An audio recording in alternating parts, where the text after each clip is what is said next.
Billionaire X demanded DNA test to prove he's not the father. The results showed something far worse. The laboratory report trembled in Olivia Pope's hands as she read the words that would destroy everything Randy Lopez thought he knew about himself. She had expected vindication. She had expected the cold satisfaction of being proven right after 6 years of silence. What she had not expected was this. A truth so devastating it made paternity look like a footnote. Her phone rang. Randy's name flashed across the screen. She answered with hands still shaking. Olivia. His voice was urgent, almost desperate. Did you get the results? Tell me what they say. I got them. And? Am I her father or not? Olivia closed her eyes. The weight of what she was about to reveal pressed against her chest like a physical force. She thought about hanging up. She thought about burning the report and disappearing all over again. She thought about protecting him from the truth the way she had once tried to protect herself from his betrayal. But Maya deserved better than more secrets. And maybe, after everything, so did he. You are her father, Randy. The test confirms it. 99.9998% probability. She heard him exhale. Relief flooding through the phone like a wave breaking against rocks. But before you celebrate, she continued, her voice dropping to barely above a whisper, there is something else. Something the lab found when they ran the full genetic panel. Something about you. What are you talking about? Randy. According to this report, you are not Eduardo Lopez's biological son. Your DNA does not match his. It matches someone else entirely. A man named Miguel Torres. And from what I can find, Miguel Torres was a whistleblower your father allegedly had killed 30 years ago. Silence. Complete and devastating silence. Olivia waited. She could hear his breathing become shallow, rapid, the sound of a man whose entire identity was crumbling in real time. That is not possible, he finally managed. My father. Eduardo is my father. He raised me. He groomed me to take over the company. Everything I have ever done has been for the Lopez legacy.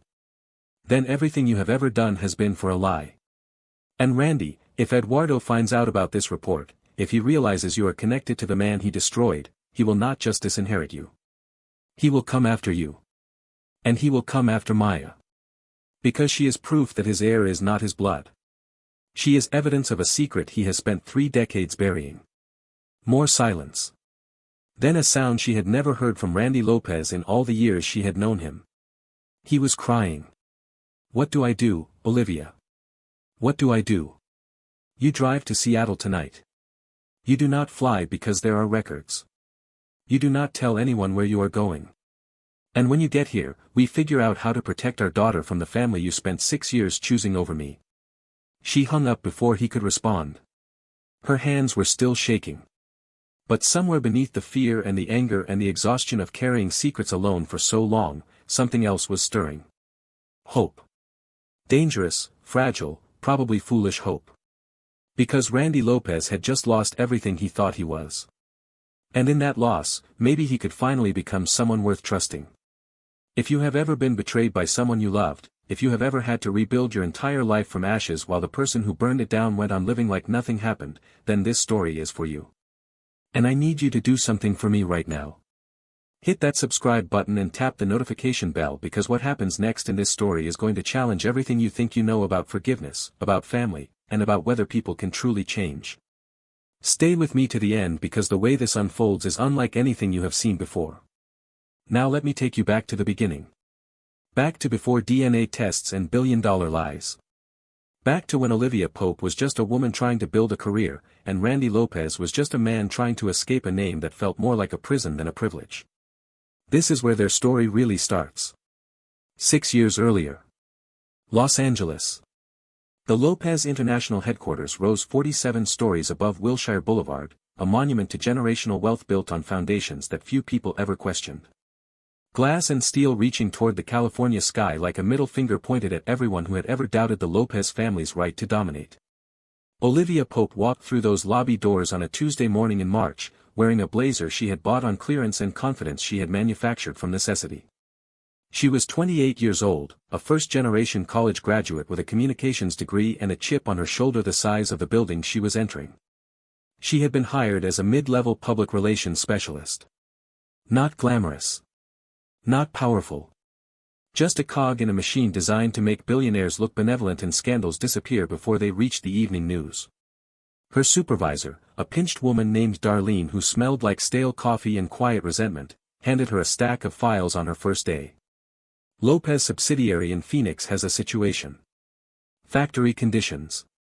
Worker complaints. Local news is sniffing around. Your job is to make it go away before it reaches anyone important. Anyone important meaning the family. Darlene's smile was thin and humorless. You catch on quick. That will either save you or destroy you around here. Olivia worked 18-hour days for 2 weeks straight. She crafted press releases, coordinated with legal, arranged for factory upgrades that would photograph well without costing too much. She handled everything with precision and discretion, never once complaining, never once asking for recognition. On the 15th day, the situation was contained. Local news moved on to other stories. The Lopez name remained untarnished. On the 16th day, she was summoned to the 47th floor. The executive level was a different world. Marble floors instead of industrial carpet. Original artwork instead of motivational posters. The kind of silence that only existed where people were paid enough to never speak above a whisper. A receptionist with a face like carved ice directed her to a corner office with floor-to-ceiling windows overlooking the city. And there, standing with his back to the door, silhouetted against the Los Angeles skyline, was Randy Lopez. She had seen photographs of him, of course. Everyone had. The heir apparent. The golden child. The man who would one day inherit an empire built on real estate, media holdings, and investments so diversified that no single market crash could ever touch them. But photographs had not prepared her for the reality of his presence. He turned when she entered, and Olivia felt something shift in her chest. Not attraction exactly. Something more complicated. Recognition, maybe. The strange sense that she was meeting someone she had somehow always known. You are the one who handled Phoenix, he said. Not a question. I am. Sit down. She sat, keeping her spine straight and her expression neutral. Whatever this was, she would not let him see her off balance. Randy moved to the chair across from her, studying her with eyes that were darker than she had expected. Brown with flecks of amber. The kind of eyes that missed nothing. I read your reports, he said. Your strategy memos. The way you coordinated between departments without stepping on anyone's territory while still getting exactly what you needed. He paused. You are good at this. I am good at my job. No. You are good at this. There is a difference. Most people in this building do their jobs. They complete tasks, meet deadlines, avoid getting fired. You understand the game. You see the whole board, not just the piece you have been assigned to move. Olivia said nothing. She had learned long ago that silence was often more powerful than response. I am working on something, Randy continued. A project my father does not know about yet. A reorganization of our charitable giving that would actually make a difference instead of just generating tax breaks and photo opportunities. I need someone who can handle the communications strategy. Someone smart enough to understand complexity and discreet enough to keep quiet until I am ready to present it. Why me? You have senior people with decades of experience. Because senior people with decades of experience got that way by learning to never take risks. They will water down every idea until it becomes exactly what we already do. He leaned forward slightly. I do not want that. I want someone who will push back. Who will tell me when I am wrong. Who cares more about results than politics? And you think that is me? Based on one crisis you read about in a file. I think that is you based on the fact that you just questioned my judgment instead of thanking me for the opportunity and asking when you start. For the first time, Olivia allowed herself a small smile. When do I start? That was the beginning. They worked together for 3 months on the charitable reorganization project. Late nights in his office, takeout containers accumulating on his desk, debates that ranged from strategy to philosophy to the ethics of wealth in a world full of poverty. Randy was not what she had expected. The public image was polished perfection. The press releases described a man who was confident, capable, destined for greatness. But the private reality was more complicated. More human. He was exhausted in ways that money could not fix. Carrying expectations that no single person should have to bear. Trapped in a role he had never chosen, performing a version of himself that his father had scripted before he was old enough to object. One night, around 2 a.m, they sat on the floor of his office eating cold pizza and pretending they were not both too tired to think straight. "Why do you stay?" Olivia asked. "If you hate it so much. You have enough money to walk away. You could do anything." Randy was quiet for a long moment. Then he spoke in a voice she had never heard from him before. Unguarded. Honest. Afraid. "Because I do not know who I am without this. The Lopez name, the company, the expectations. It has been my identity since before I could talk. My father used to hold me up at board meetings when I was an infant and say, 'This is your future chairman.' I was not a child. I was a succession plan. That sounds lonely." "It is." He looked at her then, really looked at her, and she felt the weight of his attention like a physical force. "You are the first person who has ever asked me that question. Everyone else just assumes I have it all figured out. Rich family, guaranteed future, what could possibly be wrong? Having resources does not mean having answers. No. It does not." Something changed between them that night. The professional boundaries they had carefully maintained began to blur. Conversations grew longer, more personal. He started texting her things that had nothing to do with work. Observations about his day. Questions about hers. Small moments of connection that accumulated into something neither of them acknowledged. The first time he kissed her was in the parking garage of Lopez International at 11:30 on a Thursday night. They had been arguing about something ridiculous. Whether the charitable foundation should prioritize local or international initiatives. The kind of debate that generated more heat than light because neither of them actually cared about winning. They just wanted an excuse to stay together a little longer. Mid-sentence, he stopped talking, reached out, and touched her face with a gentleness that made her breath catch. "I have been wanting to do this for weeks," he said. Then stopped talking about it. He kissed her, and she kissed him back, and the world outside the concrete garage ceased to exist. For 3 months after that, they existed in a bubble. Secret dinners at restaurants where no one knew his name. Weekend drives up the coast with the windows down and music playing too loud. Nights at her apartment where he could pretend to be someone other than Randy Lopez, heir to everything. He told her he loved her on a beach in Malibu, the sun setting behind them and the waves erasing their footprints as they walked. "I want a future with you," he said. "I want to build something real. Not the performance my father expects. Something that is actually mine." Olivia believed him. She let herself imagine that future. A home they chose together. Children with his eyes and her stubbornness. A life where love mattered more than legacy.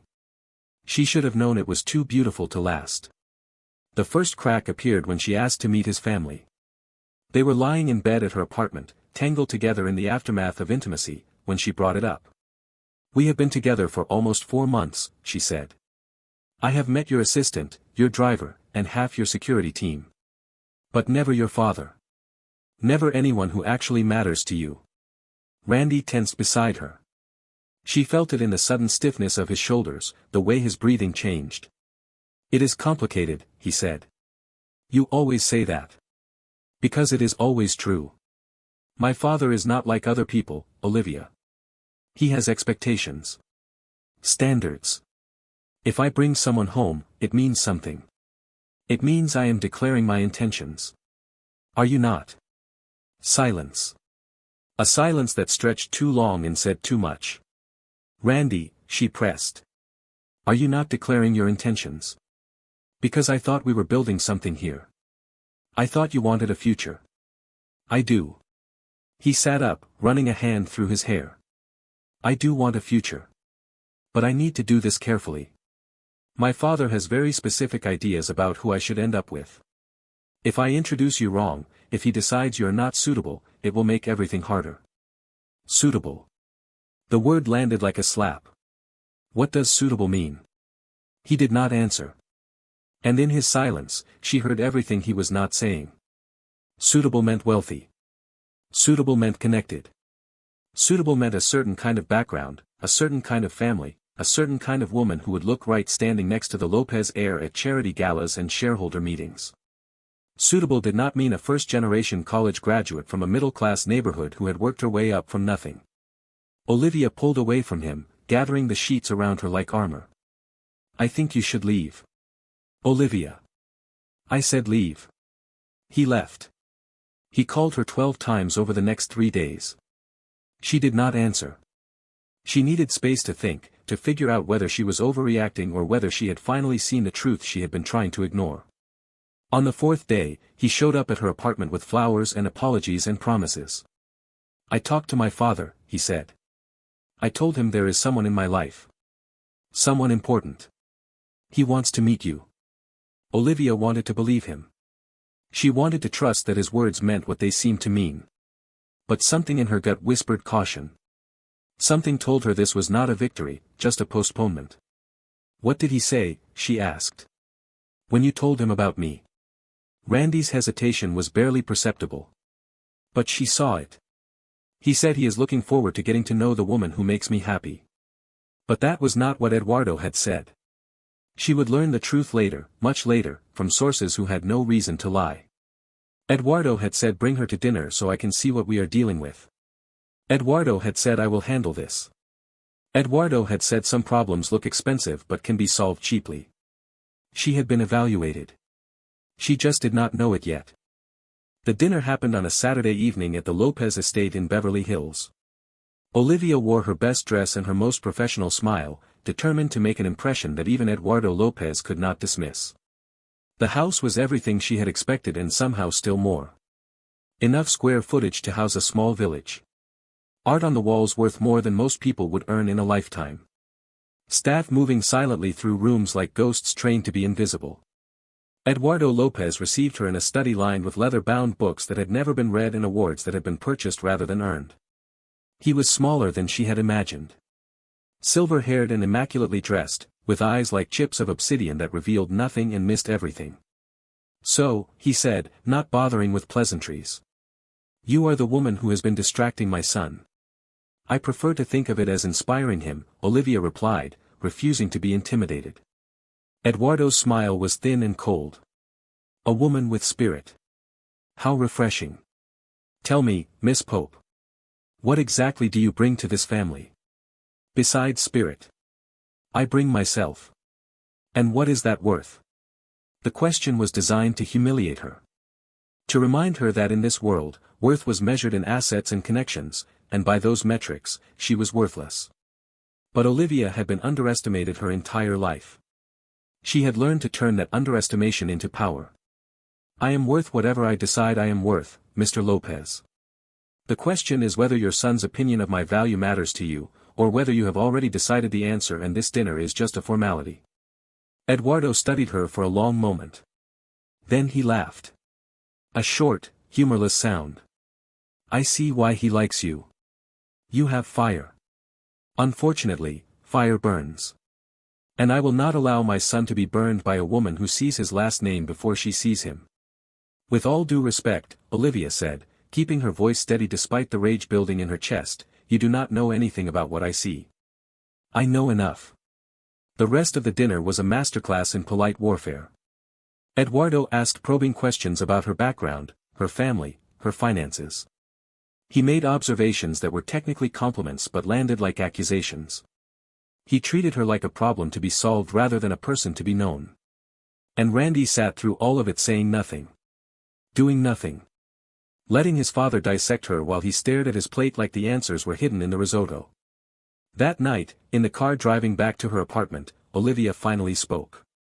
You did not defend me. He did not say anything that needed defending. He implied I was a gold digger. He questioned my worth as a human being. He made it clear he will never accept me.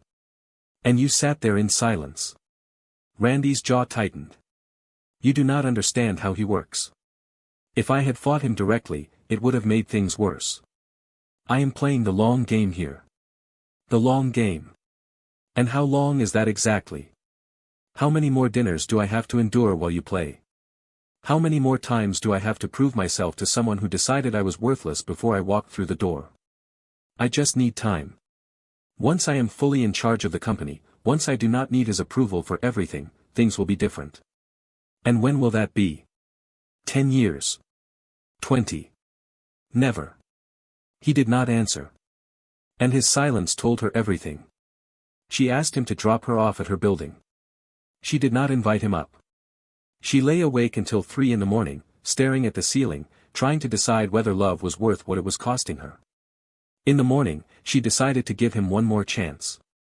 One more month to prove that their future mattered more to him than his father's approval. She should have trusted her instincts. She should have walked away when her gut told her to run. Instead, she gave him another month. And that month ended with a photograph in a society column and an engagement announcement that featured a woman who was not her. The headline read Lopez heir to wed socialite Victoria Harrow. The photograph showed Randy standing beside a blonde woman in a designer gown, both of them smiling for cameras at a charity gala Olivia had not known about. 3 months. They had been together for 7 months. He had told her he loved her. He had promised her a future. And now he was engaged to someone else. She did not cry. She did not scream. She went very still, the way animals do when they realize they are trapped and fighting will only make it worse. Then she drove to Lopez International. She walked past security with her employee badge still active. She took the elevator to the 47th floor. She strode past the receptionist with the ice face and the assistants who stared at her like she had already become a ghost. Randy was in his office. He looked up when she entered, and for one moment, she saw something like regret flash across his face. Then it was gone, replaced by the mask he wore for everyone else. Olivia. Do not. Her voice was quiet but it carried the force of a door slamming shut. Do not say my name like we are strangers making small talk. Explain. He stood. He straightened his tie. He became, in that moment, every inch the Lopez heir she had never wanted him to be. My father arranged it. Victoria and I have known each other since childhood. Our families have always expected this. I was going to tell you. When? Before or after the wedding? It is not what I wanted. You have to believe that.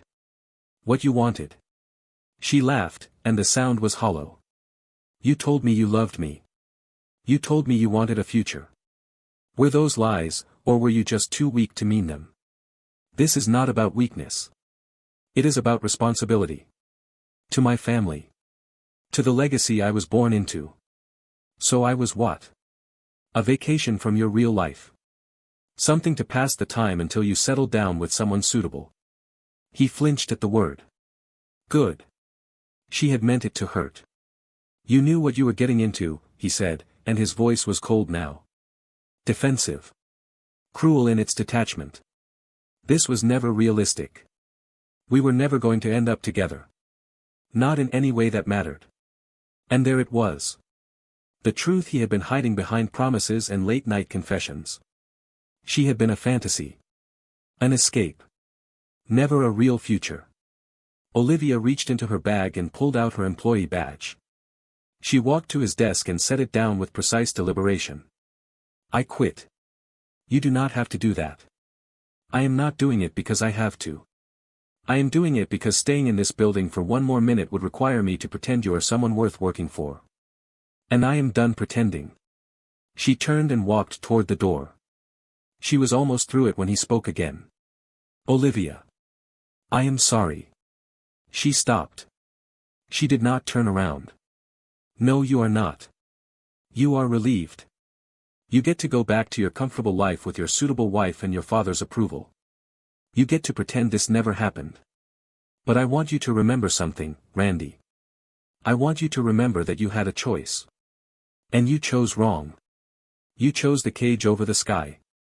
And someday, when you are suffocating inside that beautiful prison you call a legacy, you are going to remember what it felt like to be free. And it is going to haunt you. She walked out. She did not look back. 2 weeks later, Olivia Pope sat on the floor of her bathroom with a pregnancy test in her hand and a positive result staring up at her like an accusation. She was pregnant.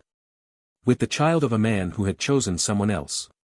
A man who was, by now, probably deep in wedding planning with a woman whose family tree was impressive enough to satisfy Eduardo Lopez. She had options. She knew that. She could terminate the pregnancy.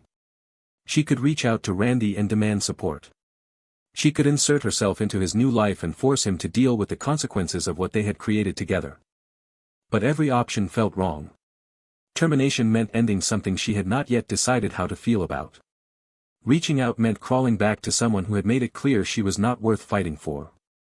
Forcing the issue meant subjecting her child to a family that would never truly accept them. So Olivia made a different choice. A harder choice. The choice to disappear. She found a new job in Seattle. A fresh start in a city where no one knew her name or her history. She packed her apartment into boxes and her broken heart into compartments she promised herself she would never open again. She left Los Angeles without a forwarding address. She changed her phone number. She deleted every photograph, every text, every piece of evidence that Randy Lopez had ever been part of her life. And she swore to herself that her child would never know the father who had not been brave enough to choose them. If this story is hitting something in you right now, if you have ever had to make the impossible choice between going back for scraps or walking away with your dignity, I need you to hit that like button. I need you to share this with someone who is standing at that same crossroads right now. Because Olivia's story is just getting started, and what she builds from these ashes is going to change everything. Stay with me.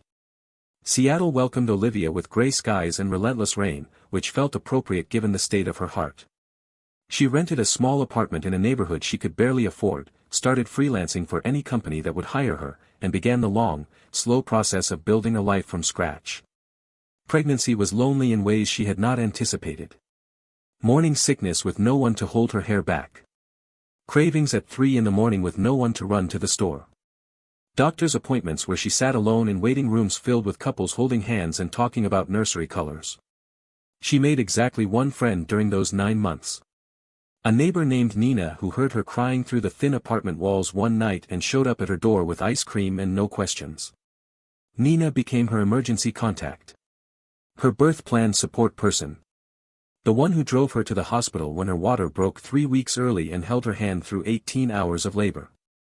When Maya was born, Olivia held her daughter for the first time and felt something shift in the universe. All the pain, all the betrayal, all the loneliness of the past months faded into background noise. This tiny human with Randy's eyes and Olivia's stubbornness was here, was real, was hers. "Hello," she whispered. "I am your mother. And I am going to give you everything I never had. Starting with a promise. You will never have to beg to be chosen. You will never have to prove your worth to people who have already decided you are worthless. You will know, every single day, that you are loved. That is my promise." Maya grew up in that small Seattle apartment, surrounded by books and music and a mother who worked constantly but never missed bedtime. Olivia's freelance work slowly expanded. Her reputation for handling crises with discretion and effectiveness spread through word of mouth. By the time Maya was 3, Olivia had enough clients to incorporate her own firm. By the time Maya was 5, Pope Communications occupied a modest office in downtown Seattle with a staff of 12 and a client list that included some of the most recognizable brands in the Pacific Northwest. She had done it. Built something from nothing. Proved that she did not need the Lopez name or the Lopez money or the Lopez heir to succeed. But success could not fill every gap. Maya asked about her father sometimes, with the innocent curiosity of a child who noticed that other kids had 2 parents and she only had one. "Do I have a dad?" she asked one afternoon when she was 5, looking up from a coloring book with Randy's eyes fixed on Olivia's face. Olivia set down the vegetables she was chopping and knelt to her daughter's level. "You have a father, yes. Sometimes adults do not stay together. It does not mean there is anything wrong with you. It just means life is complicated sometimes. Is he nice? I do not really know who he is anymore. It has been a long time. Does he know about me?" Olivia hesitated. This was the question she had been dreading. The one that had no good answer. "No, baby. He does not." "Why not?" "Because when I found out about you, he was already with someone else." And I wanted to make sure you had a life that was safe and happy before I let anyone else into it. Maybe that was not the perfect choice. But it was the choice I made. Maya considered this with the seriousness of a child processing information far beyond her years. Are you going to tell him? I do not know. Maybe someday. When I am sure it is the right thing. Maya nodded slowly, then returned to her coloring book as if the conversation had been about nothing more significant than what to have for dinner. But Olivia knew the question would come back. It would grow as Maya grew, becoming more insistent, more complicated. Someday, she would have to face the truth she had been running from. She just did not expect someday to arrive in the form of a bitter former employee and a billionaire demanding proof. Meanwhile, in Los Angeles, Randy Lopez was learning that getting everything you thought you wanted was not the same as getting what you needed. His wedding to Victoria Harrow was featured in every society publication that covered such things. 300 guests. A venue that cost more than most people's houses. A bride who photographed beautifully and smiled on cue. The marriage lasted 4 years before the divorce papers were filed. Not because of dramatic betrayal or public scandal. Simply because two people who had never loved each other could only pretend for so long. Victoria got a generous settlement. Randy got the freedom he had never really wanted, because freedom meant making choices, and he had spent his whole life having choices made for him. He threw himself into work. Expanded Lopez International into new markets. Made his father proud in all the ways that could be measured on spreadsheets and quarterly reports. He dated occasionally, women who were suitable and appropriate and completely interchangeable. None of them lasted more than a few months. At 35, Randy Lopez had everything. Money. Power. The respect of an industry that measured success by zeros in bank accounts. And he was profoundly, desperately alone. He started therapy in secret, afraid that even this small act of self-improvement would somehow reach his father and be seen as weakness. His therapist, a calm woman named Dr. Reeves who refused to be intimidated by his name or his money, asked him a question during their third session that he could not answer. What do you actually want, Randy? Not what your father wants for you. Not what the company needs. What do you want? He stared at her for a long moment, searching for an answer that refused to come. I do not know, he finally admitted. I have never been allowed to want anything for myself. Every desire I have ever had has been filtered through what is good for the family, what is good for the legacy, what is good for everyone except me. That sounds exhausting. It is. But it is all I know. What if it did not have to be? He did not have an answer to that either. But the question stayed with him, burrowing under his skin like a splinter he could not remove. And then, 6 years after he had let Olivia Pope walk out of his life, he received a phone call that changed everything. His legal team had been approached by a woman named Bethany. A former employee of a Seattle public relations firm called Pope Communications. She had been fired for selling stories to tabloids, and she was looking for a more lucrative buyer for her most valuable piece of information. Olivia Pope, the woman Randy had loved and lost, had a daughter. A daughter who was almost 6 years old. A daughter who, based on the photographs Bethany provided, looked exactly like Randy had looked at that age. He fired his legal team the moment they suggested this was probably a scam. He hired new lawyers who were willing to actually investigate. He spent 2 weeks gathering information, looking at photographs, doing the math that any fool could have done. The timeline matched perfectly. Maya Pope had been born approximately 9 months after Randy's engagement to Victoria was announced. 9 months after Olivia walked out of his office and disappeared from his life. She had been pregnant when she left. She had been carrying his child. And she had never told him. Randy did not know what to feel. Rage at being kept in the dark. Guilt for giving her every reason to keep him there. Fear of what this meant for his carefully controlled life. Hope that maybe, somehow, he was not as alone as he had believed. He needed to know for certain. He needed proof. Not because he doubted the timeline or the photographs, but because certainty was the only foundation he knew how to build on. So he flew to Seattle to demand a DNA test. And in doing so, he set in motion a chain of events that would destroy everything he thought he knew about himself. Pope Communications occupied the top floor of a modest building in downtown Seattle. Nothing like the glass towers of Los Angeles. Nothing like the monuments to excess that Randy had spent his life navigating. The receptionist looked up when he walked in, and her professional smile faltered slightly when she recognized him. Everyone recognized him. The curse of being a Lopez was that anonymity was never an option. "I need to see Olivia Pope," he said. "Tell her Randy Lopez is here." The receptionist made a call. Spoke in hushed tones. Nodded at whatever instructions she received. "Miss Pope will see you in conference room B, down the hall, second door on the left." He found her waiting for him in a room that was functional rather than impressive. No artwork on the walls. No expensive furniture designed to intimidate. Just a table, some chairs, and Olivia Pope looking at him with eyes that had grown harder in the years since he had last seen them. She was more beautiful than he remembered. The kind of beauty that came from surviving things that should have destroyed you. From building empires out of ashes. From carrying burdens alone for years without breaking. Randy. Her voice was cool, controlled, giving nothing away. "Olivia." They stood in silence for a moment, two people with 6 years of history and anger and unspoken words crowding the space between them. "You have a daughter," he finally said. "I do. Is she mine?" Olivia's expression did not change. "Yes." "Why did you not tell me?"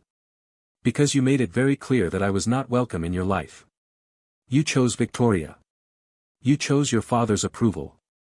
You chose the path that did not include me. Why would I subject my child to someone who had already demonstrated he would abandon people when they became inconvenient? I would never abandon my own child. You do not know that. I did not know that. And I was not willing to risk her heart on a gamble you had already proven I would lose." Randy felt the words land like physical blows. She was right. He knew she was right. Every accusation she made was earned, justified, deserved. But knowing that did not make it hurt less. "I want a DNA test," he said. "Not because I do not believe you. But because there are complications. Things about my family you do not know. If she is mine, there are protections that need to be put in place. Documentation that needs to exist." Olivia studied him for a long moment. Something flickered in her eyes. Not quite fear, but close to it. "What kind of complications?" "The kind I cannot explain until I know for certain. But I need you to understand something, Olivia. If she is my daughter, she could be in danger. From my own family. From people who will do anything to protect the Lopez legacy, even if it means destroying anyone who threatens it." The words hung in the air between them. "Are you threatening my child?" "I am trying to protect her. I swear to you, that is all I am trying to do. But I cannot do that without knowing. Without having documentation that proves what she is to me. What rights she has. What protections she is entitled to. Please." Against every instinct, against 6 years of carefully constructed walls, Olivia found herself considering his request. Not because she trusted him. She would never make that mistake again. But because something in his voice sounded genuine. Something in his eyes looked like the man she had once loved, the one who had existed before he chose cowardice over commitment. "Fine," she said. "But I choose the lab. I control the process. And whatever the results show, you do not get to use them as a weapon against me or my daughter. Those are my terms." Agreed. They shook hands like business partners closing a deal. Not like former lovers with a child between them. Not like two people whose lives were about to be shattered by what that lab report would reveal. 3 weeks, Olivia said.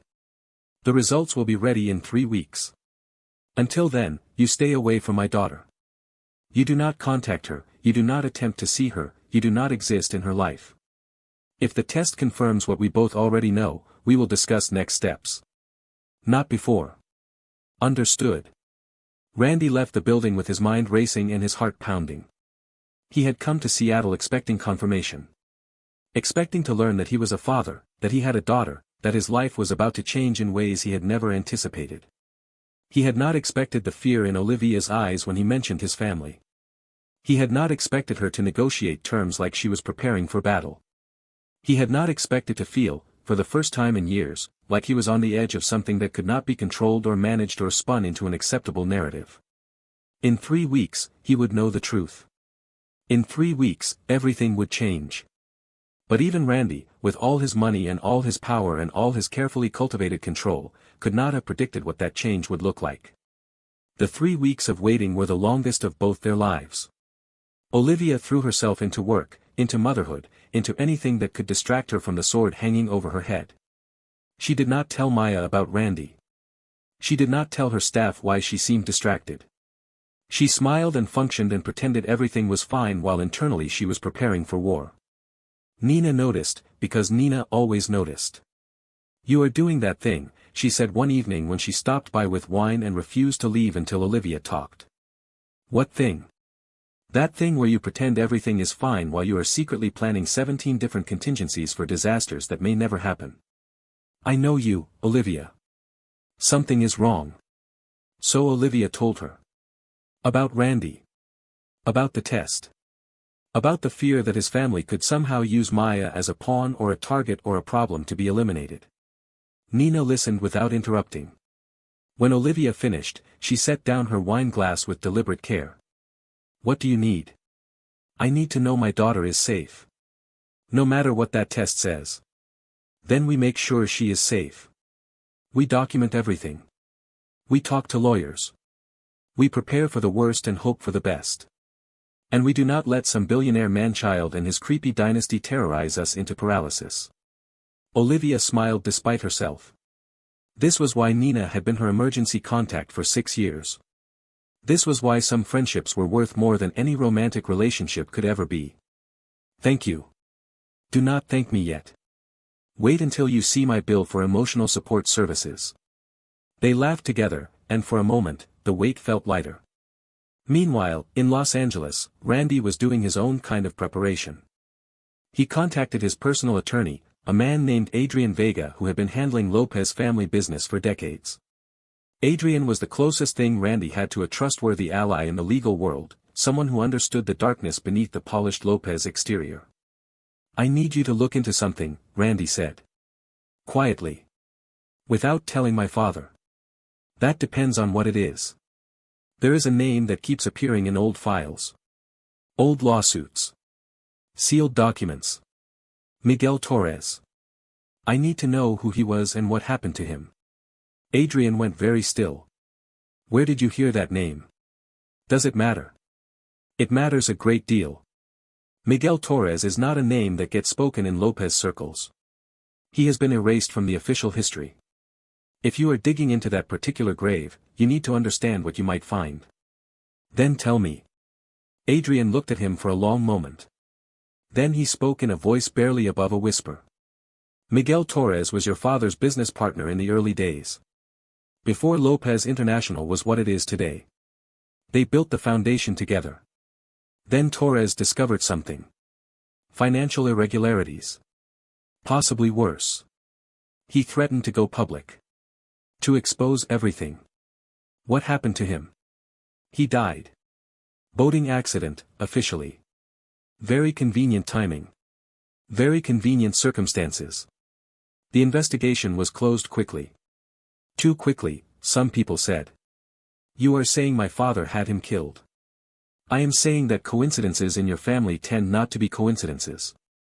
And I am saying that Torres had a wife. A woman your father was rumored to have been close to. Very close, if you understand my meaning." Randy felt cold creep through his veins. "Are you suggesting what I think you are suggesting?" "I am not suggesting anything. I am telling you facts and letting you draw your own conclusions. But Randy, if you are asking these questions, you need to be very careful. Your father protects the Lopez legacy at any cost. Any cost. If he perceives a threat, he eliminates it. That has always been his way." Randy left Adrian's office with more questions than answers and a growing dread that he could not quite name. If Miguel Torres was more than just a business partner. If his relationship with Randy's mother had been what Adrian implied. If the timing of Torres's death and Randy's birth were not coincidental. Then everything Randy believed about himself might be built on foundations of sand. He pushed the thought away. It was speculation. Paranoid conspiracy thinking brought on by stress and sleepless nights. The DNA test would prove he was a Lopez. It would prove he was Eduardo's son. It would put all these disturbing questions to rest. It had to. Because if it did not, Randy did not know who he would be anymore.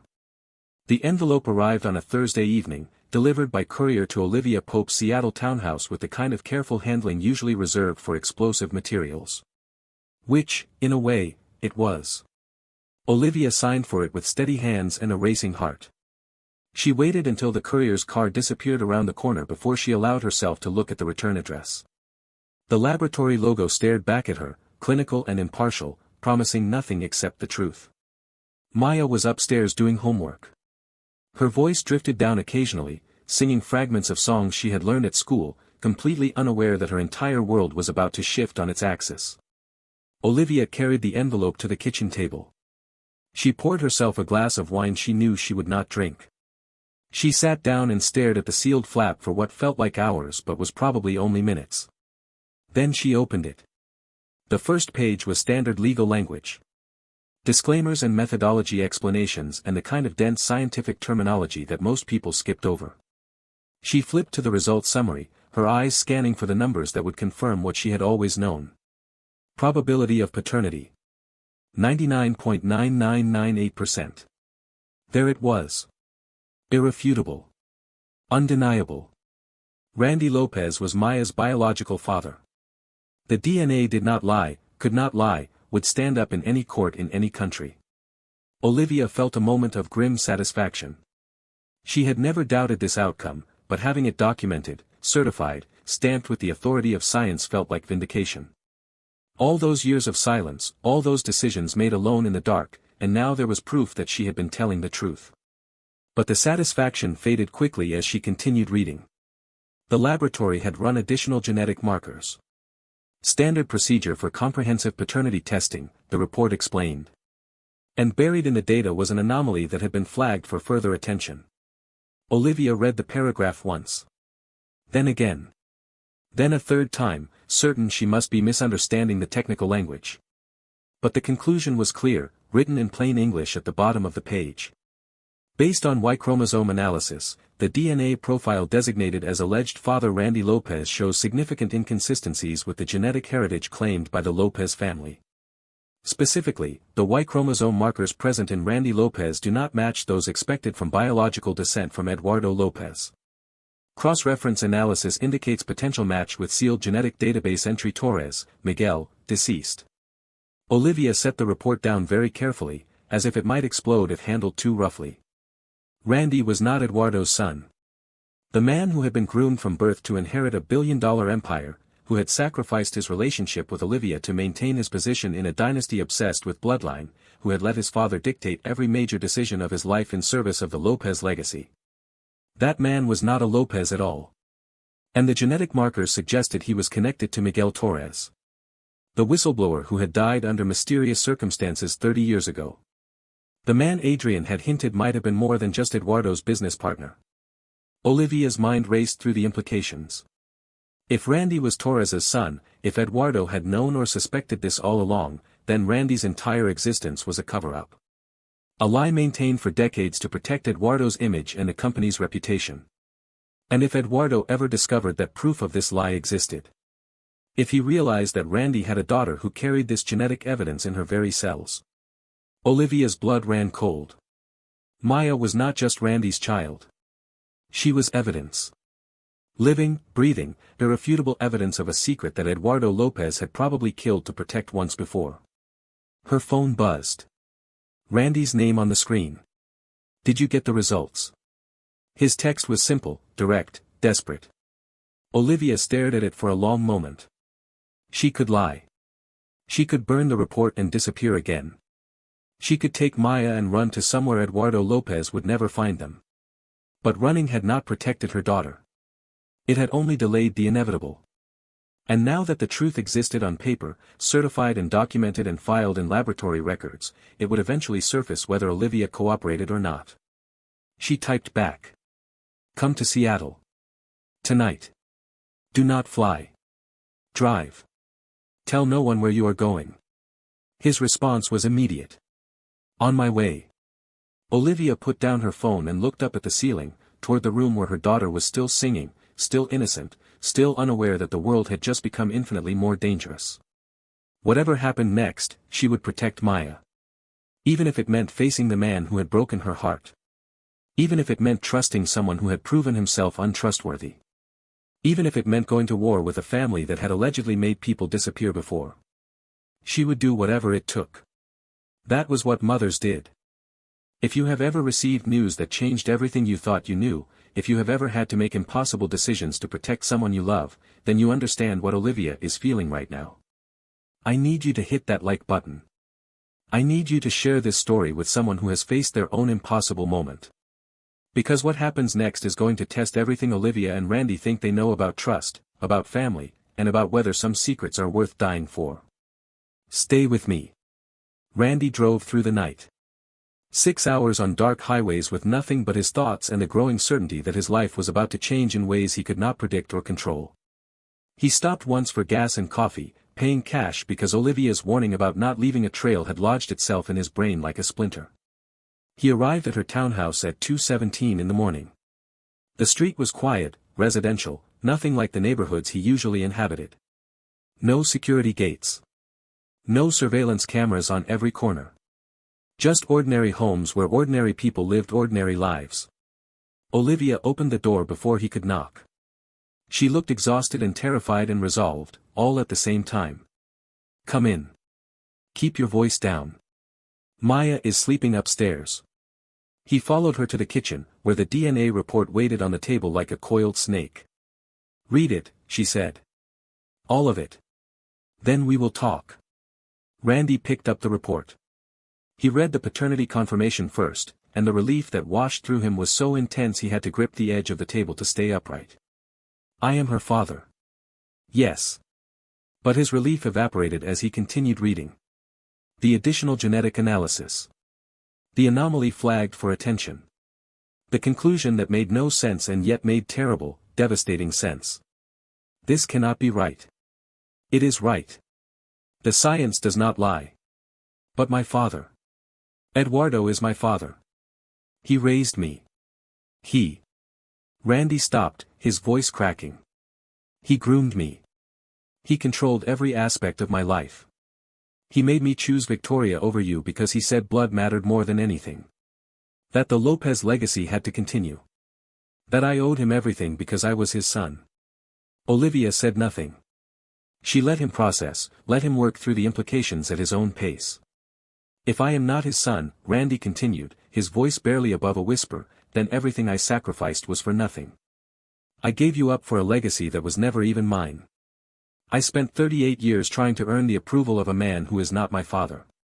I destroyed us. I destroyed everything. And it was all based on a lie. The report mentions Miguel Torres. Randy looked up sharply. How do you know that name? I read the same report you are reading. But I do not know who he was. I need you to tell me. So Randy told her. Everything Adrian had revealed. The business partnership. The whistleblowing. The convenient accident that had silenced Torres permanently. The rumors about Randy's mother and her relationship with both men. I think my mother had an affair, Randy said. I think Torres was my real father. And I think Eduardo found out, probably after I was born, and he covered it up because admitting the truth would have been too damaging to his image. He could not have the world know that his heir was actually the child of the man he allegedly had killed. Olivia absorbed this in silence. Then she spoke the words that had been haunting her since she first read the report. If Eduardo discovers this, he will see Maya as a threat. She carries your DNA. Your DNA proves the lie he has been maintaining for 30 years. She is evidence, Randy. Living evidence of a secret he has killed to protect before. He would not hurt a child. Are you certain of that? Are you willing to bet her life on it? Randy was not certain. That was the terrifying truth. He had grown up with Eduardo Lopez, watched him operate, learned the ruthless calculus his father applied to every decision. Image above all. Legacy above all. The Lopez name had to be protected at any cost. Any cost. What do we do? He asked, and his voice sounded like a stranger's. Young and scared and nothing like the confident billionaire he had always pretended to be. We protect her. That is the only priority. We put legal safeguards in place. We create documentation that makes it dangerous for anyone to harm her. We build a wall of evidence and lawyers and contingency plans that even Eduardo cannot penetrate. And what about us? What about you and me? Olivia met his eyes directly. There is no us, Randy. There is Maya. There is co-parenting. There is figuring out how to keep our daughter safe from your family. That is all I can offer you right now. Maybe that is all I will ever be able to offer. I understand. Do you? Because 6 years ago, you promised me things and then chose someone else when it became inconvenient. I cannot afford to believe your promises anymore. I can only believe your actions. And your actions have to start with protecting Maya. Everything else is secondary. Tell me what to do. I will do whatever you say. For the first time in their entire history together, Olivia believed him. Not because he had earned her trust. But because the devastation in his eyes was too raw to be performed. He had just lost everything he thought he was. His identity, his legacy, his sense of self. All of it ripped away by a laboratory report he had demanded in the first place. He was terrified and broken and desperate for direction. And that, more than any promise he could have made, convinced her that he might actually follow through. First, she said, you do not confront Eduardo. Not yet. Not until we have protections in place. You go back to Los Angeles and you pretend everything is normal. You do not give him any reason to suspect anything has changed. And Maya. You can meet her tomorrow. Before you go back. But Randy, you meet her as a man trying to be a father.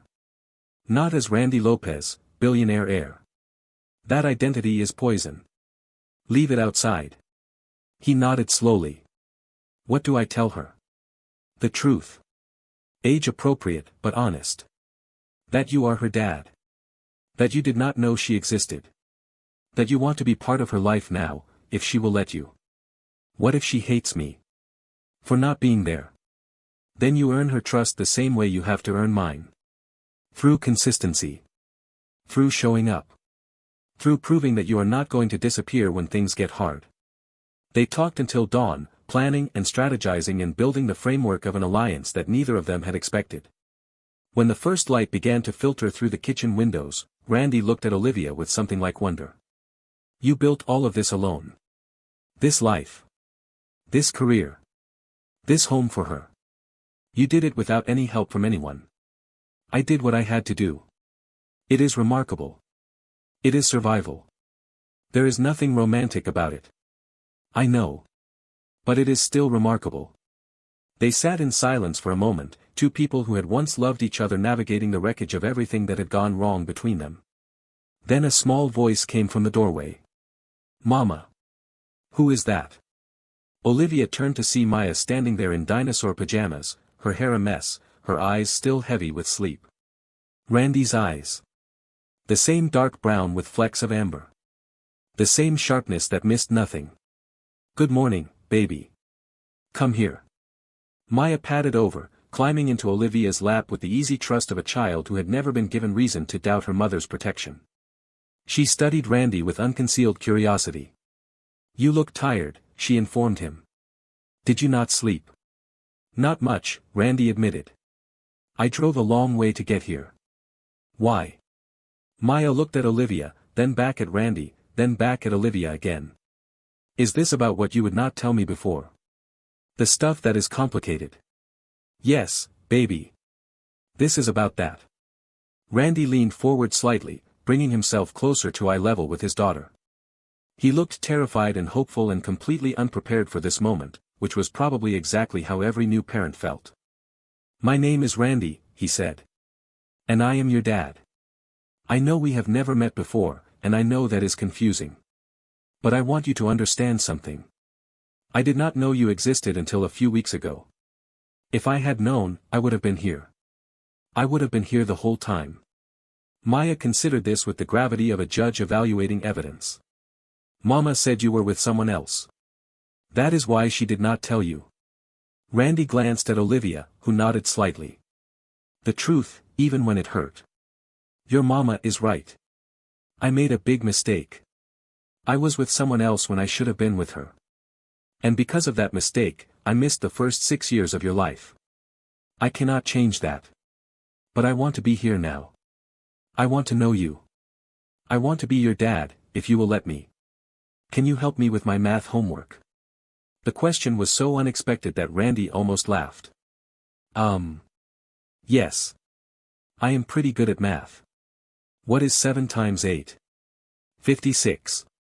Maya nodded, apparently satisfied with this answer. What is 12 times 11? 132. Okay. She turned to Olivia. He can stay for breakfast. But only if he likes pancakes. I love pancakes, Randy said quickly. Good. Because Mama makes the best pancakes, and if you do not like them, you are wrong. Randy smiled, and something in his face softened in a way Olivia had never seen before. Not the practiced charm he used for cameras and business meetings. Something genuine. Something real. I am sure I will love them. Maya slid off Olivia's lap and headed toward the living room. I am going to watch cartoons. Tell me when breakfast is ready. She disappeared around the corner, leaving the two adults staring at each other in a silence that felt different than before. Lighter somehow. Less like warfare and more like possibility. She is amazing, Randy said. I know. She has your fire. She has your stubbornness. God help us all. For the first time in 6 years, they smiled at each other without anger or resentment or the weight of history pressing down on them. Just two parents, terrified and hopeful, trying to figure out how to protect the small human they had created together. I meant what I said, Randy told her. Whatever it takes. I will do whatever it takes to keep her safe. Prove it. I will. And over the next year, he did. The first month was the hardest. Randy returned to Los Angeles and pretended everything was normal while his entire world had been turned inside out. He smiled at Eduardo during board meetings and made small talk at family dinners and performed the role of loyal son and heir with a skill born of desperation. But secretly, he was dismantling his own life. He contacted Adrian and instructed him to set up trusts for Maya that could not be touched by the main Lopez estate. He documented everything he knew about Torres and the circumstances of his death, creating a file that could be released to media outlets if anything suspicious happened to him or his daughter. He began quietly divesting his personal assets from Lopez International, moving money into accounts that Eduardo could not access or freeze. And every weekend, he flew to Seattle to see Maya. The visits were supervised at first. Olivia watched from a careful distance while Randy learned how to be a father. How to braid hair badly. How to sit through an entire animated movie without checking his phone. How to answer the endless questions that 6-year-olds asked about everything from dinosaurs to the color of the sky. Why is your last name different from mine? Maya asked during their third visit. Because families are complicated, Randy answered carefully. When I was born, I was given a last name that I did not choose. And your mama gave you her last name because she raised you and loved you, and that name means something important to her. Will I have your last name someday? Randy looked at Olivia for guidance. She shook her head slightly. Not yet. Too many implications. Too many ways that could be used against them. That is something we can talk about when you are older, he said. Right now, what matters is that I am your dad, no matter what name either of us has. Maya accepted this with the easy adaptability of a child who had not yet learned that adults often made things more complicated than they needed to be. Do you want to see my dragon collection? I would love to see your dragon collection. She led him to her room, chattering about each dragon's name and powers and the elaborate mythology she had constructed around them. Randy listened with genuine fascination, asking follow-up questions, treating her imagination with the same respect he would give a business presentation. This is Queen Firestar, Maya explained, holding up a purple dragon with glittering wings. She is the ruler of everything and nobody can tell her what to do. She sounds powerful. She is. She had to fight a lot of bad guys to become queen. But now everyone knows not to mess with her.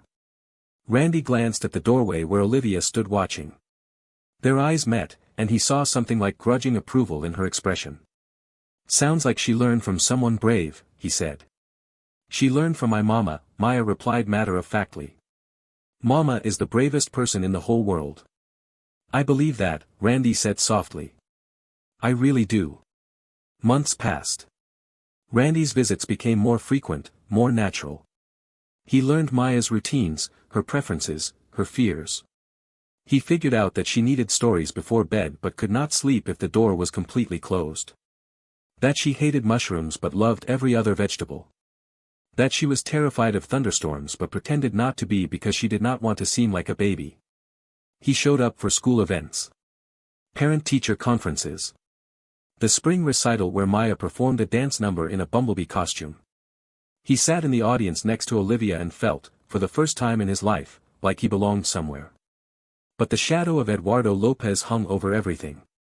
I cannot keep pretending forever, Randy told Olivia one evening after Maya had gone to bed. Every time I see him, I feel like I am going to explode. He built his entire life on a lie. He probably killed my real father. And he has spent 30 years treating me like an asset to be managed instead of a son to be loved. I need to confront him. And what happens when you do? What happens when he realizes you know the truth? Then we find out what kind of man he really is. We already know what kind of man he is. He is the kind of man who makes people disappear. Which is why I have spent the last 6 months building insurance. Randy pulled out his phone and showed her a folder. Everything I know about Torres. About the financial irregularities. About the sealed lawsuits and the witnesses who were paid off. I have copies with Adrian. I have copies with 3 different journalists who have agreed to hold them unless instructed otherwise. And I have copies with you. You are building a dead man's switch. I am building protection. If anything happens to me or to Maya, everything comes out. Eduardo's reputation. The company's stock price. His legacy. All of it destroyed. He is smart enough to understand that equation. And if he is not? If he decides to take the risk? Then I have also been in contact with federal investigators who are very interested in some of the things I found in those old files. Tax fraud. Securities violations. Maybe even conspiracy charges related to Torres. Eduardo has enemies he does not know about yet. I have spent the last 6 months turning myself into the biggest enemy of all. Olivia studied him for a long moment. This was not the Randy she had known 6 years ago. That man had been weak, indecisive, more concerned with approval than action.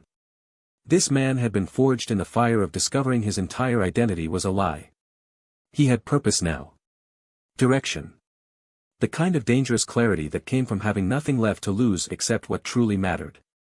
When are you going to do it? Next week. I have a meeting scheduled with him in Los Angeles. Alone.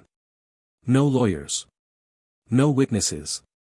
Just father and son, if you can even call us that. And if it goes wrong, then you take Maya and disappear. I have set up accounts in your name. Enough money to start over anywhere in the world. You take her and you run and you do not look back. Randy. I know. It is dramatic. It is probably paranoid. But I have spent my whole life underestimating what Eduardo is capable of. I am not going to make that mistake when my daughter's safety is at stake. Olivia reached out and took his hand. It was the first time she had touched him voluntarily since he had arrived in Seattle all those months ago. Do not get killed. I will do my best. They sat in silence, hands intertwined, 2 people who had once loved each other and lost each other and were now bound together by something more powerful than romance. By a child. By danger. By the terrifying possibility that this might be their last peaceful moment before everything exploded. I am proud of you, Olivia said quietly. The person you have become. The father you are trying to be. I did not expect this. I did not expect it either. But Maya. She makes me want to be better. She makes me want to be someone worth looking up to. I wasted so many years trying to earn my father's approval. Eduardo's approval. And now I realize the only approval that matters is hers. And yours. Olivia did not respond. But she did not let go of his hand either. If you have ever watched someone transform, if you have ever seen a person choose growth over comfort and courage over safety, then you know how rare and precious that is. Hit that subscribe button and turn on notifications because the confrontation coming next is going to determine whether Randy's transformation was real or just another performance. And whether the Lopez legacy ends with destruction or redemption. Stay with me. Los Angeles. The Lopez family estate. Randy had not been back to this house since Christmas. For months of avoiding the place where he had grown up, the halls where he had learned to be silent, the rooms where Eduardo's expectations had crushed every authentic impulse he had ever had. The housekeeper let him in with the deference he had always hated.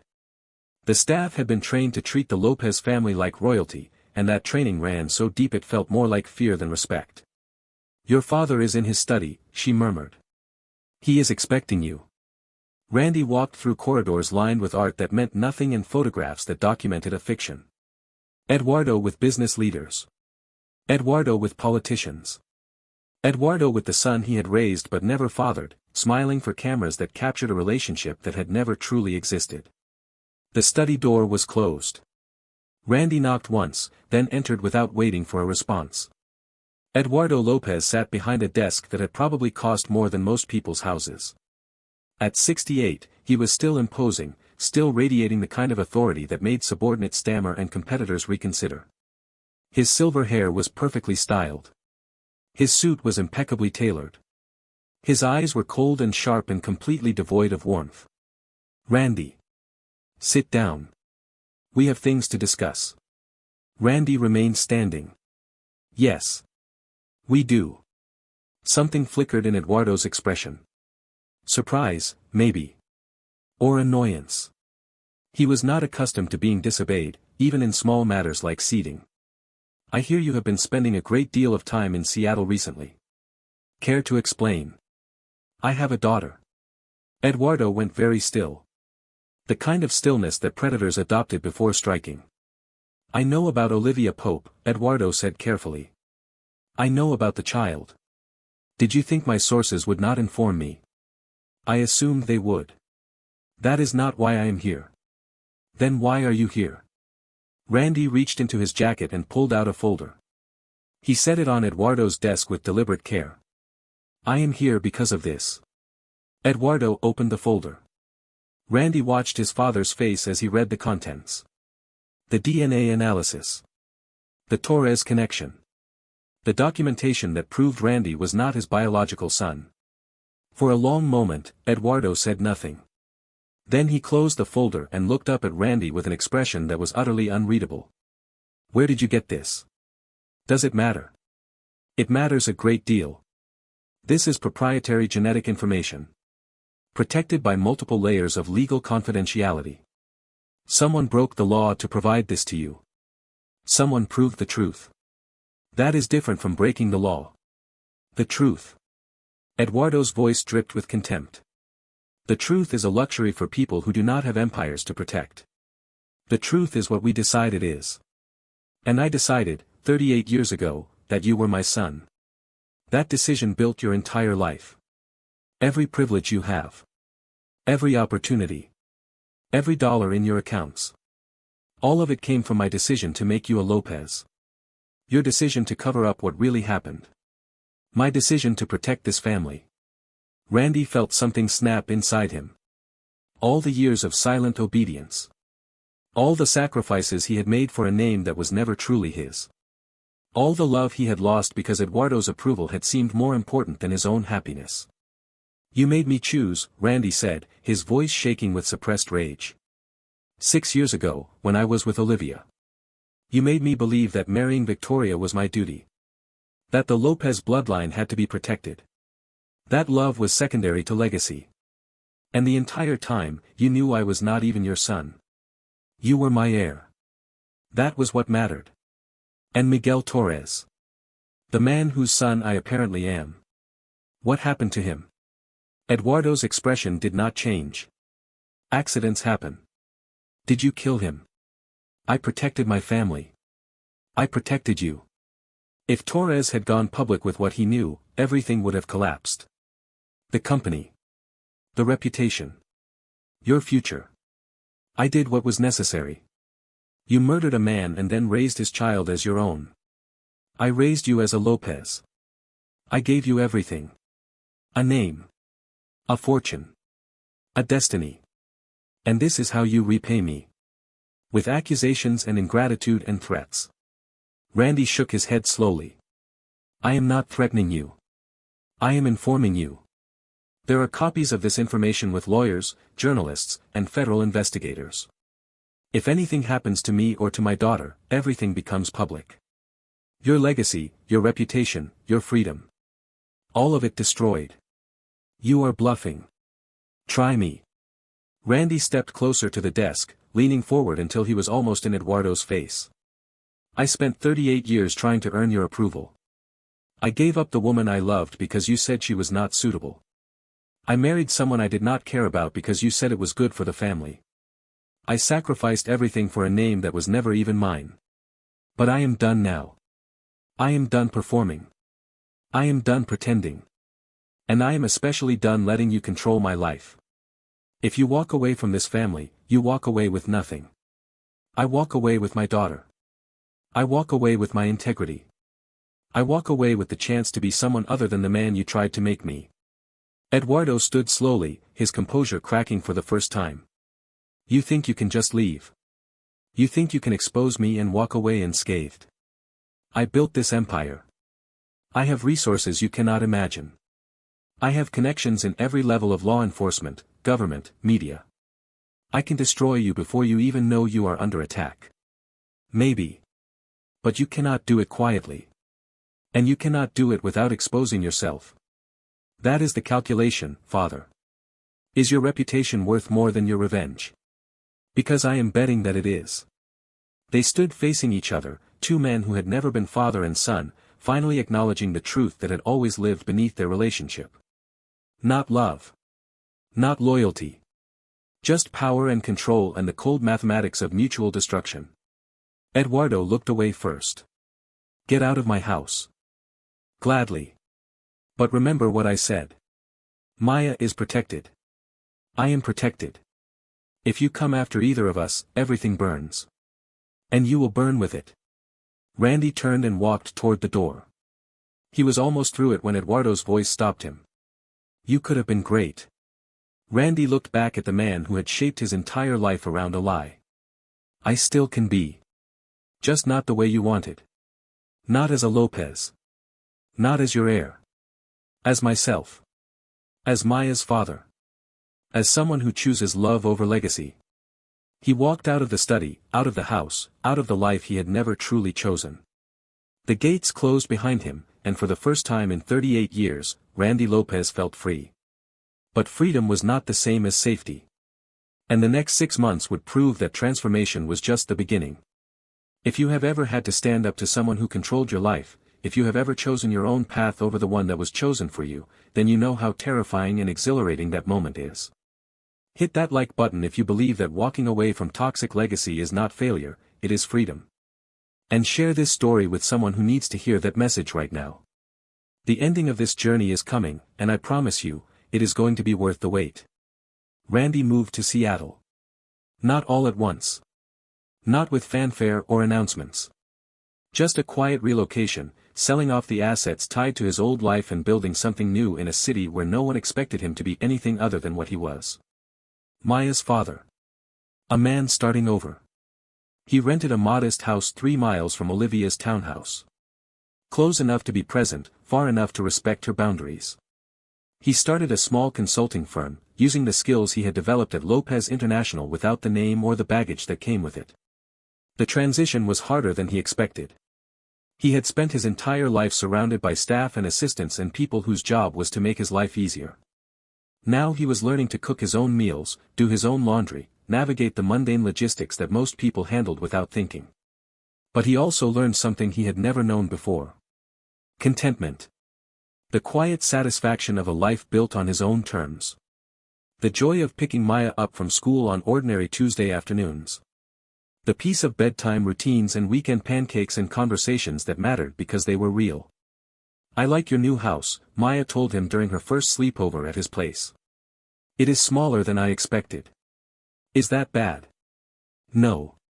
She looked around the living room with its second-hand furniture and its lack of expensive art. It feels like a real house. Not like a museum where you have to be careful not to touch anything. I want you to feel at home here.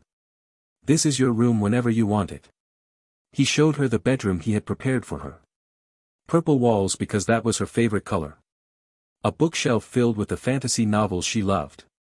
A desk where she could do homework or draw dragons or whatever else she wanted. Maya stood in the doorway, taking it all in. You remembered everything. I pay attention. She turned and hugged him, fierce and unexpected and completely natural.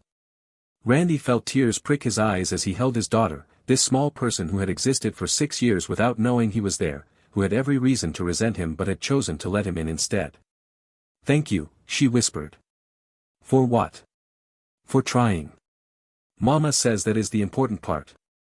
That people mess up all the time, but the ones who try to fix it are the ones worth keeping around. Your mama is pretty smart. I know. She is the smartest person ever. Except maybe you, but only about math. Randy laughed, a sound that came from somewhere deep and genuine. He had not laughed like that in years. Maybe ever. Co-parenting developed its own rhythm over the following months. Shared calendars and coordinated schedules. Weekly dinners where all three of them sat around Olivia's kitchen table like something resembling a family. Holidays that were negotiated and divided and sometimes shared. And underneath it all, something was changing between Randy and Olivia. It started with small moments. Lingering glances across the dinner table. Conversations that extended past Maya's bedtime into territory that had nothing to do with school schedules or weekend plans. Laughter that came easier than it used to. Touches that lasted a fraction of a second longer than necessary. One night, after Maya had gone to bed and they were cleaning up the kitchen together, Olivia asked him a question she had been avoiding for months. Why did you really do it? Back then. Choose Victoria. Choose your father's approval. You say you were a coward, but that is not an answer. What were you actually afraid of? Randy was quiet for a long moment, his hands still in the soapy water. I was afraid of being nothing, he finally said. My whole life, I was told that without the Lopez name, I did not exist. That my value came from the legacy, from the bloodline, from being Eduardo's heir. I believed that. I believed that if I chose you over the family, I would cease to matter. That I would become invisible. And now. Now I know that was a lie. The name was a lie. The bloodline was a lie. Everything I thought defined me was just a story Eduardo told to keep me under control. The only real thing I ever had was what I felt for you. And I threw it away because I was too scared to trust it. Olivia turned to face him, her expression unreadable. I spent 6 years hating you, she said. Then I spent 6 years convincing myself I did not care. And now I do not know what I feel. I see you with Maya. I see how hard you are trying. I see someone completely different from the man who broke my heart. And it terrifies me. Because you might forgive me. Because I might love you again. And I cannot afford to love someone who might hurt me the way you did before. Randy dried his hands and turned to face her fully. I cannot promise I will never hurt you. People hurt each other sometimes, even when they do not mean to. But I can promise you that I will never choose comfort over you again. I will never let fear make my decisions. I will never put a name or a legacy or someone else's approval ahead of what we have. You say that now. And I will keep saying it. Every day. For as long as it takes. Not because I expect you to believe me. But because saying it reminds me who I want to be. Who I am trying to become. For Maya. For you. For myself. Olivia was silent for what felt like hours. Then she reached out and touched his face, the same way he had touched hers all those years ago in a parking garage when everything was possible and nothing had been broken yet. One step at a time, she said. That is all I can offer. One step at a time is all I am asking for. It was not a declaration of love. It was not a promise of forever. But it was a beginning. A foundation. The first tentative steps towards something that could eventually become trust. A year after the DNA test, they stood together at Olivia's foundation gala. Hope Communications had launched a charitable initiative supporting single parents building businesses while raising children alone. The work she had done, the life she had built, was being recognized and celebrated by the community she had served. Randy stood at her side, not as a billionaire or an heir, but as a partner. As Maya's father. As someone who had earned his place through consistency rather than inheritance. Across the room, Maya was charming donors with stories about her dragon mythology and her plans to become either an architect or a veterinarian or possibly both. She is going to run the world someday, Randy observed. Probably. Olivia smiled. She gets that from both of us. The worst parts. The best parts. We just did not know they were the best parts until we stopped being afraid of them. They watched their daughter work the room, 6 years old and already more confident than either of them had been at that age. A child who had been raised with love and stability and the knowledge that she was wanted. A child who would never have to question her worth or earn approval that should have been freely given. This is what legacy actually looks like, Randy said quietly. Not money or names or empires. This. A person who knows they are loved. A person who has the freedom to become whoever they want to be. Olivia leaned into him slightly, a gesture so natural that neither of them commented on it. You turned out to be a good father. I had a good teacher. Even if she spent most of the first 6 months making me prove I deserved to be in the room. You did deserve to be in the room. Eventually. Eventually. I will take it. They stood in comfortable silence, watching their daughter, thinking about the journey that had brought them here. The betrayal and the secrets. The DNA test demanded in anger and answered with devastation. The transformation that had seemed impossible and then happened anyway, one difficult day at a time. What happens next? Randy asked. We keep showing up. We keep choosing this. We keep being the kind of family that Maya deserves. And us. You and me. Olivia turned to look at him directly. I am not ready to say I love you again. But I am ready to admit that I might. Someday. If you keep being who you have become. That sounds like hope. Maybe it is. She took his hand, intertwining their fingers. Is that enough for you? Hope and maybe and someday. It is more than I deserve. And exactly what I need. Maya appeared suddenly, inserting herself between them with the casual confidence of a child who had never known anything but security. Are you two being weird again? We are being hopeful, Randy told her. Is that weird? A little. But I like it. She looked up at both of them with those dark eyes that missed nothing. Are we a real family now? Olivia and Randy looked at each other. The question was simple. The answer was complicated. But maybe complicated was not the same as impossible. We are working on it, Olivia said honestly. Real families take time to build. Like Lego sets. Exactly like Lego sets. One piece at a time. Maya nodded, satisfied with this explanation. Okay. Just do not mess it up. I like having both of you around.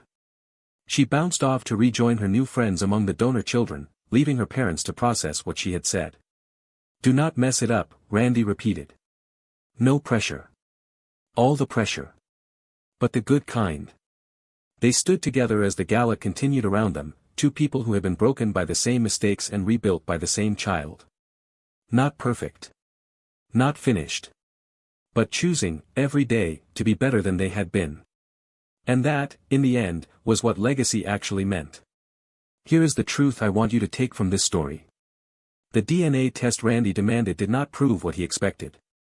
It proved something far worse. That his entire identity was built on a lie. That the legacy he had sacrificed everything for was never his to inherit. That the family he had chosen over love was the very thing destroying him. But here is what the test also proved. That biology is not the same as family.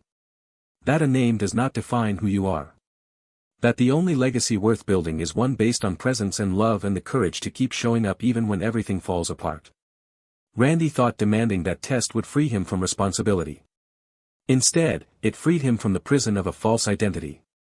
It freed him to become someone worth trusting. Someone worth loving. Someone worthy of the daughter he never knew he had. And Olivia. She thought protecting Maya meant keeping her from Randy forever. But real protection meant teaching her daughter that people can change. That second chances are earned, not given. That strength includes the courage to let someone prove themselves, even when you have every reason to keep them out. If this story has moved you, if you have learned something about legacy and transformation and the power of showing up, I need you to do something right now. Hit that like button. Share this video with everyone you know who is struggling with whether to give someone another chance or whether they themselves deserve another chance. Subscribe to Mr. Dawson Stories and turn on notifications because we tell the kind of stories here that do not just entertain. They challenge you. They change you. They remind you that your worst moment does not have to be your final chapter. Drop a comment telling me what part of this story hit you the hardest. Was it Olivia's decision to protect Maya alone? Was it Randy's confrontation with Eduardo? Was it the moment Maya asked if they were a real family? I want to know. I read every comment.